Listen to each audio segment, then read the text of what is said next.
I remember the day Clara walked into our lives like it was yesterday. Dad had been all work and no play since Mom passed away in that accident. I was too young to really remember her, but the pictures around the house and the way Dad talked about her made me miss her like crazy. Anyway, it was a cold Tuesday evening when Dad said we needed to talk. I figured it might be about another move, or maybe he was finally going to get me that puppy I kept asking for. Boy, was I off the mark. Chloe, Dad started, his voice serious, which was my cue to really pay attention. I've met someone. My heart sank. Not because I didn't want him to be happy, but because the thought of someone trying to replace Mom felt like a betrayal. But I was just a kid, what did I know about adult stuff like loneliness and moving on? She's beautiful, kind, and I really think you'll like her, he continued, trying to sound upbeat. The doorbell rang, cutting our conversation short. Dad went to answer it, and in came Clara. Even to my young eyes, she was stunning, like those ladies in the fashion magazines my nanny sometimes flipped through. But it was her smile that caught me off guard, it didn't quite reach her eyes. Chloe, this is Clara. Dad introduced us, his voice full of hope. Hi. I muttered, unsure of what else to say. Hello, Chloe. You're just as adorable as your father described, Clara said, her voice sweet but somehow distant. Dinner that night was an awkward affair. Dad was trying too hard, Clara was politely distant, and I just wanted to disappear. The conversation was mostly between Dad and Clara, with me throwing in a yeah or no when absolutely necessary. So, Chloe, Clara eventually turned her attention to me, her tone a bit too sugary. Your dad tells me you love animals. Yeah, I guess, I replied, not really in the mood to chat. We'll have to see about getting you involved in some animal charity work. It's good for young girls to learn responsibility, she said, the suggestion sounding more like a decree. Dad seemed pleased with the idea, but I wasn't fooled. I could tell when adults were just saying things to make conversation. The rest of the evening passed in a blur of forced smiles and too many please and thank yous. After Clara left, Dad was eager to know what I thought about her. Well, she's nice, I said, which was kid code for I haven't decided if I like her yet, but I don't want to upset you. Dad laughed, a sound I hadn't heard much of since Mom died. Give her a chance, Chloe. Clara's been through a lot too. She understands loss like we do. In the days that followed, Clara's presence became more pronounced. Her things started appearing around the house, and her visits became more frequent. Each time, she tried to engage with me, offering to do my hair or take me shopping, but it all felt too structured, too calculated. There was no warmth, no genuine connection. It was as if she was playing a role rather than genuinely trying to be a part of our family. Dad, why does she always look at me like that? I finally asked one evening, after Clara had left from one of her increasingly regular visits. Like what, Chloe? Dad looked puzzled, his forehead creasing. Like she's studying me, figuring out her next move, I said, struggling to put my feelings into words. Dad sighed, rubbing the back of his neck. Clara's just trying to find her way, to connect with you. It's all new to her, being a stepmom. But I didn't ask for a stepmom, I blurted out, the words harsher than I intended. Dad's face softened, and he pulled me into a hug. I know, kiddo. But I asked for someone to share our lives, to bring in some happiness we've been missing. Just give it some time, for me? Ever since I can remember, animals were my thing. Dogs, cats, even the squirrels in the backyard, I loved them all. So, when I hit 10, I got this idea in my head about volunteering at the local animal shelter. It seemed like the perfect plan. I'd get to be around animals, and maybe even make a difference. But there was one big roadblock, Clara. One evening, I decided to bite the bullet and ask her. Dad was away, as usual, so it was just her and me at dinner. I pushed my peas around my plate, working up the courage. Clara, can I talk to you about something? I started, my voice a bit shaky. She looked up from her phone, which was a miracle in itself. Sure, what's up? I took a deep breath. I want to volunteer at the animal shelter. It's something I'm really passionate about. Clara put her phone down, which meant she was actually listening. Volunteer, huh? And what makes you think you're ready for that kind of commitment? I was taken aback by her tone. It wasn't supportive, it was more like she was challenging me. I love animals, and I want to help. I think I can do it. She gave me this look, the kind that made me feel like I was 3 feet tall instead of 10. Volunteering is hard work, Chloe. It's not just playing with puppies and kittens all day. You have to be willing to get your hands dirty. Do you understand what I'm saying? Yeah, I get it. I'm not afraid of hard work, I said, though her tone made me nervous. Clara smiled, but it wasn't warm. It was more like she had an idea, and I wasn't sure I'd like it. Alright, if you're serious about this, I have a proposal. How about you start by taking on more responsibilities around the house? Show me you can handle that, and we'll talk about the shelter. I nodded eagerly, willing to agree to just about anything at that point. Okay, what kind of responsibilities? For starters, you can help out more with cleaning. Take care of your own room, the living room, and the kitchen. If you manage that for a few months, we'll see about the shelter. It sounded like a lot, but I was determined. Deal. I'll start tomorrow. Good, Clara said, picking her phone back up. Remember, it's not just about starting, it's about sticking with it. We'll see how you do. The next few months were brutal. I was scrubbing, dusting, and vacuuming every day after school. It was exhausting, and more than once, I wanted to give up. But the thought of volunteering at the shelter kept me going. I imagined all the animals I'd be helping, and it gave me the strength to keep at it. Finally, after what felt like forever, I approached Clara again. I was tired, my hands were rough from all the cleaning, but I was proud of what I'd accomplished. Clara, I've been doing everything you asked. Can we talk about the shelter now? She looked me over, as if assessing whether I'd really done enough. You've been keeping up with the chores, I'll give you that. But Chloe, there's more to volunteering than just hard work. It's also about maturity, about commitment. Are you sure you're ready for that? Her words felt like a slap in the face. After all I'd done, she was still questioning me? Yes, I'm ready. I've proven I can handle responsibility. Please, I just want a chance to make a difference. Clara sighed, tapping her fingers on the table. Alright, Chloe. I'll make you a deal. Keep up with your chores, and add cooking dinner twice a week to the list. If you can manage that for another few months, we'll talk about the shelter again. It was moving the goalposts, and I knew it. But what choice did I have? Okay, I'll do it. But you have to promise we'll really talk about the shelter next time. We will, Clara said, though her voice didn't exactly inspire confidence. So, I added chef to my list of household duties, learning to cook beyond just mac and cheese. It was hard, and more than once, dinner was barely edible. But I kept at it, determined to get to that shelter one day. By the time I hit 12, I'd been playing housemaid for 2 years straight.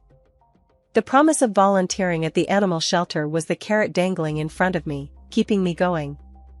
I marked the calendar, counting down days like some kind of prisoner waiting for release.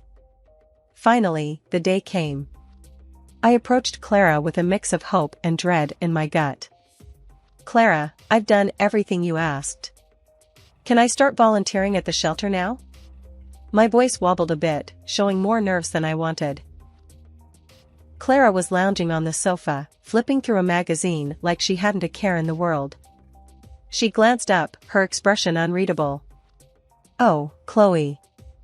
I was wondering when you'd bring this up again. A lump formed in my throat. Her tone wasn't promising. You said if I did all the chores and cooked, we could talk about it. I've done more than that. She sighed, setting her magazine aside with a dramatic flair. True, you've been quite helpful around here. But, Chloe, things change. You're still so young, and now I think it's best if you wait until you're 16.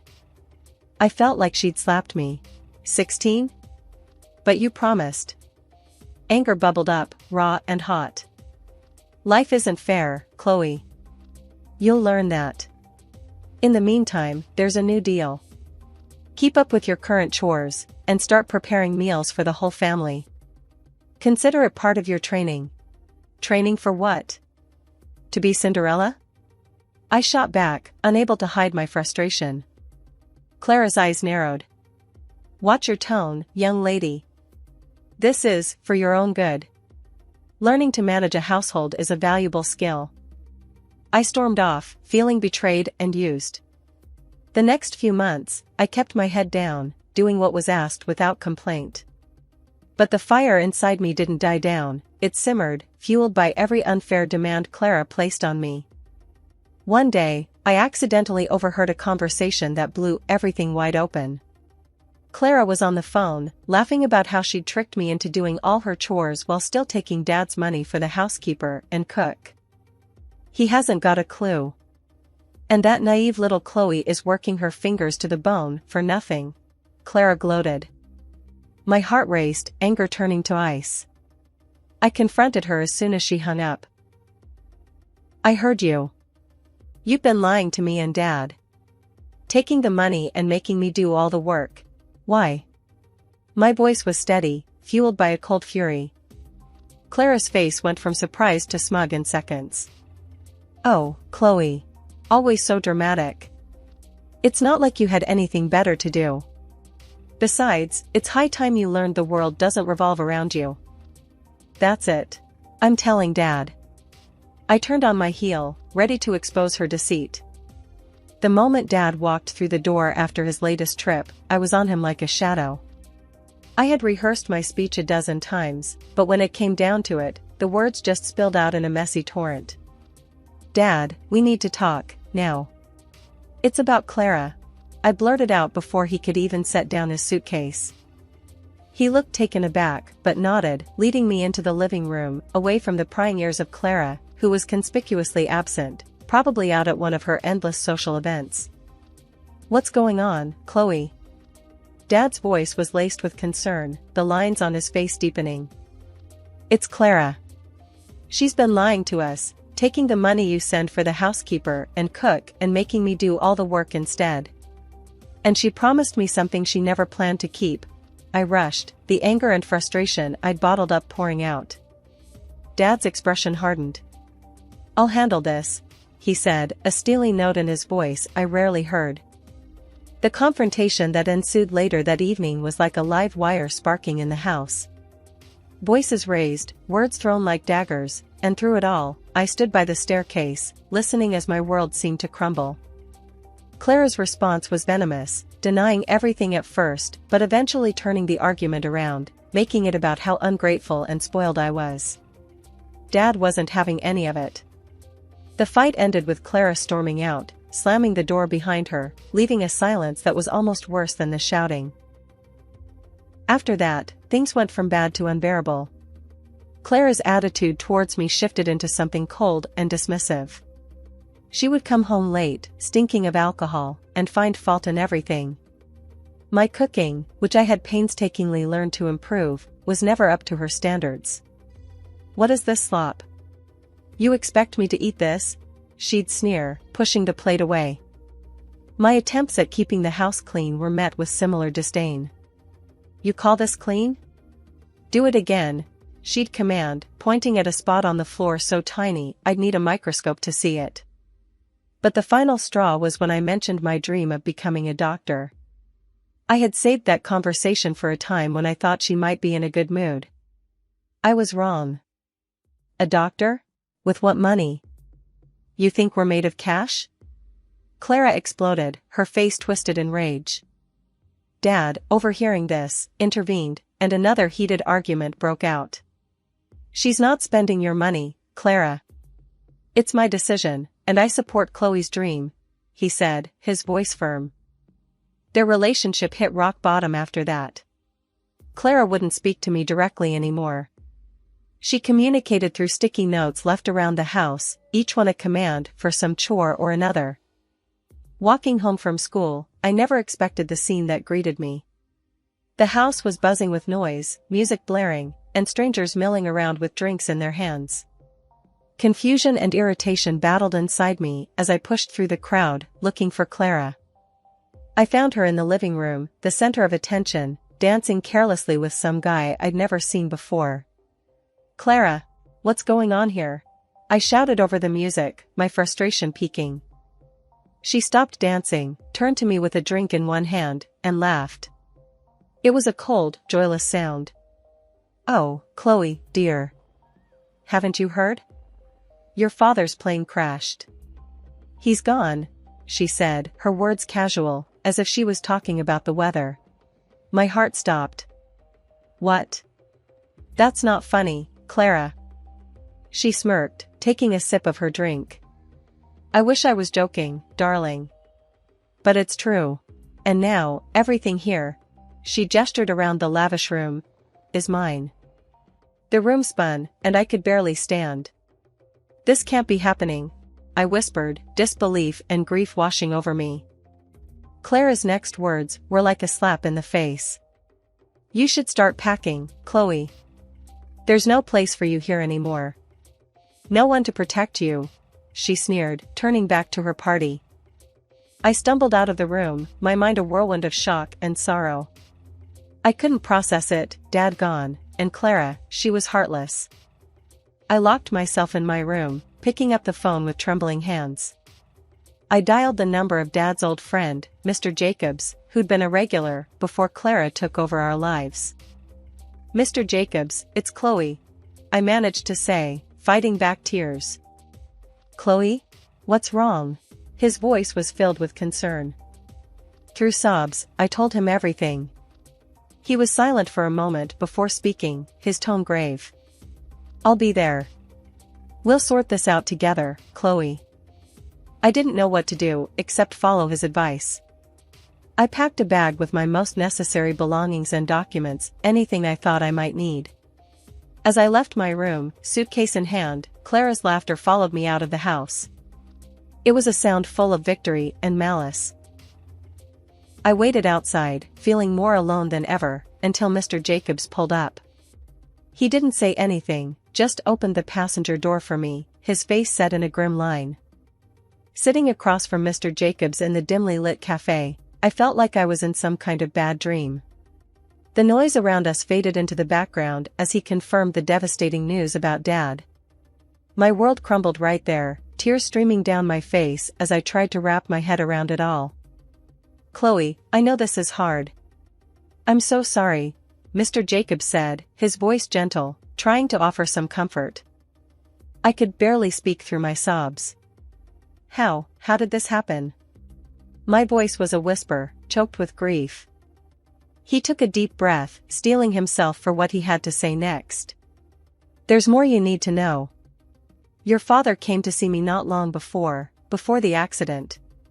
He had suspicions about Clara, about her loyalty.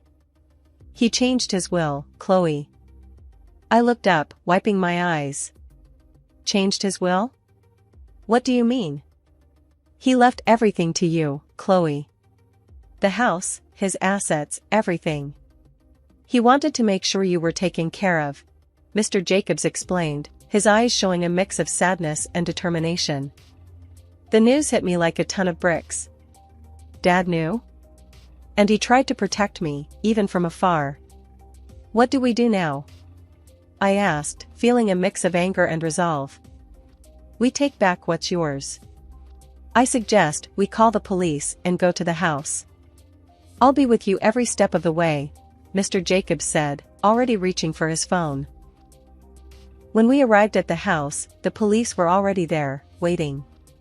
My heart pounded as I stepped out of the car, the reality of the situation setting in.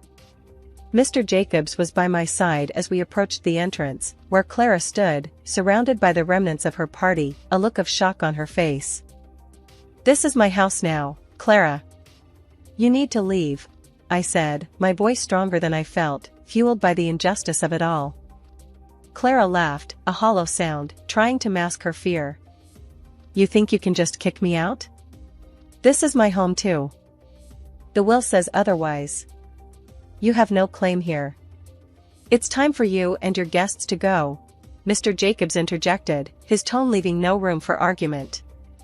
Clara's face went pale, her eyes darting to the police officers.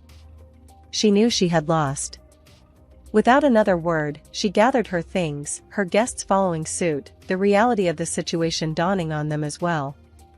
After they left, the silence of the house was deafening. It didn't feel like a victory, it felt like the beginning of a long road to healing. Mr. Jacobs helped me organize a small, respectful farewell for Dad, something that honored the man he was. I also started a book of memory, filling it with photos, stories, and little notes about Dad. It became my way of keeping him close, of remembering the good times, and not letting the pain of his loss overshadow the love he had for me. Years flew by, and life had its way of moving forward. I graduated high school, with marks good enough to get me into medical college. Dad would have been proud. Alongside my studies, I started volunteering at the local animal shelter, just like I always dreamed. It was hard work but fulfilling, giving me a sense of purpose I'd longed for. Then, out of nowhere, Clara showed up at my doorstep. She looked so different, almost unrecognizable. Time and, I guessed, a hard life had taken their toll on her once flawless appearance. "Chloe, please, you have to help me," she pleaded, tears streaming down her face. I was taken aback, not just by her sudden appearance, but by the desperation in her voice. "Help you? What's going on?" "It's my health, Chloe. I'm sick, really sick. I need money for treatment, a lot of money," she sobbed, the story pouring out of her. Something didn't sit right with me. After everything that had happened, her showing up like this and asking for money was suspicious. "If you're really sick, show me the documents, the diagnosis. I'm studying medicine, remember? I can understand it." At that, Clara's demeanor shifted. The tears stopped as if someone had turned off a tap, and her face hardened. "You think I'm lying? You ungrateful little..." I cut her off. "No. I just need proof. If you're really sick, I want to help, but not without seeing the facts first." Clara's anger flared. "I come here, swallowing my pride, and you accuse me of lying? I don't have to prove anything to you." That was the moment I knew for sure. She was trying to play me, just like old times. "Clara, I think it's best if you leave. I won't be giving you any money without proof. And honestly, after everything, you shouldn't have come here asking for it." Her face twisted with rage, but she must have realized that making a scene wouldn't get her anywhere, especially not with me standing firm. Without another word, but with a glare that could freeze hell over, she turned and left. Life's taken a sweet turn. Here I am, living in this big, beautiful house with a yard that looks like something out of a magazine. The evenings are my favorite, just me wandering the garden or floating in the pool, thinking about how far I've come. Medical school's tough, no joke, but it's where I'm meant to be. The dream of becoming a doctor, it's closer every day. And volunteering? That's where my heart's at. I decided to put a chunk of the inheritance Dad left me into something meaningful, helping homeless animals. It's like coming full circle, back to that little girl who just wanted to make a difference. I've met some incredible folks at the shelter. We're a tight-knit crew, passionate about what we do. On the rare free weekends, we hang out, share stories, or just chill. It's a good life, a peaceful one. Clara? Haven't heard much since that day she showed up, begging for money. Rumor has it she went through some botched plastic surgery. Guess that was the treatment she needed. Can't say I'm surprised. She always did care more about appearances than what was underneath. Chloe, you coming to the fundraiser next weekend? That's Sam, one of my closest pals from the shelter, breaking into my thoughts. Yeah, wouldn't miss it. We've got a good thing going, raising money and awareness. It feels right, you know? Sam grinned. Absolutely. It's amazing what we're doing. And hey, your garden here? Perfect spot for a little pre-fundraiser gathering. I laughed. You just want another excuse to dive into the pool. Guilty as charged, Sam admitted with a chuckle. But seriously, Chloe, it's awesome what you're doing. Your dad would be proud. That hit home, warming me from the inside out. Thanks, Sam. That means a lot. He inspired me, in more ways than one. Now, it's about paying it forward, making a difference where I can. As the sun dipped below the horizon, casting a golden glow over the garden, I felt a sense of contentment. This was my path, carved out through trials and triumphs. And Clara? Well, she was just a shadow of the past, a lesson learned.